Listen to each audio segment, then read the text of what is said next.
Hey guys, welcome back to Tutorial Millennial YouTube channel. In this video, I'm gonna show you how to update Play Store on your phone. Let's go into the tutorial.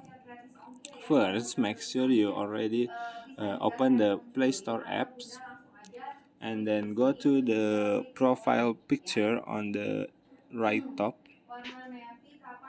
and then go to settings and tap about and choose Play Store version and then click.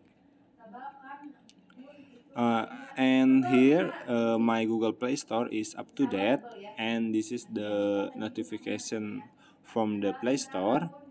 And if your Play Store version is not up to date, Play Store will send you notification into your phone and begging you to update the Play Store. Okay, so that's the tutorial how to update the Play Store on your phone.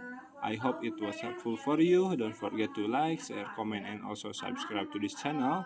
If you have any questions, you can leave it in the comment section down below. Thank you so much for watching, and see you on the next video.